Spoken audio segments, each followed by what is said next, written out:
I'm an extreme optimist. I see massive optimism with people.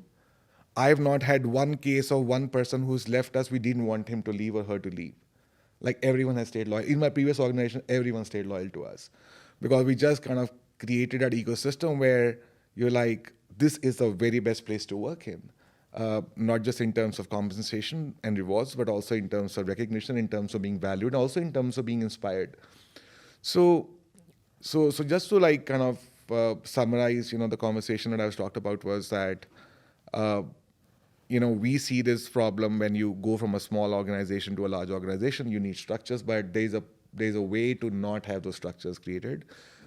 Uh, I think like the bare minimum, like we don't have an HR person in our office. We don't have like like a legal person. Like we have no one. Like we just have three co-founders, and we perform all those functions that are required to kind of like I just don't even like the word human resource management. It's just like it has such boring words in it. Management is such a boring thing.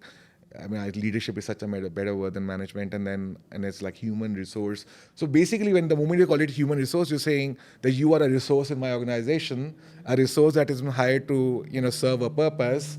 And it's a transaction relationship because a resource is a transactional relationship. So like we stop seeing them as human beings, and I think like all relationships are fundamentally same. So I tell my team members that, you know, how would you have handled this conversation with your boss if this was your spouse? Why do relationships break down? Because you don't communicate enough. You're not honest about what you're feeling.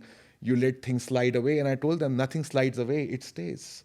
If it matters to you once, it will never slide away. It will always stay with you. So don't say that I'm going to let it slide. It doesn't slide. It stays and builds up inside. And one day it comes out as a resignation.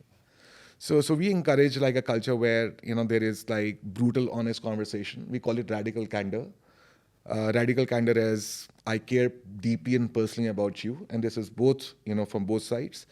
But I'm going to challenge you directly. I'm not going to mince my words, but I'm going to give you feedback, and the feedback could be good feedback or bad feedback, whatever it is. We're going to talk about it in brutal honesty, and people can give me feedback, and we can give. So if you create that kind of openness and a culture where everyone feels that they can go and tell the CEO that you screwed this up, and then we couple that now with extreme ownership where no one is allowed to make an excuse at all. Like if you miss a target, or if you don't do a job in a certain way, you have to say um, that I failed.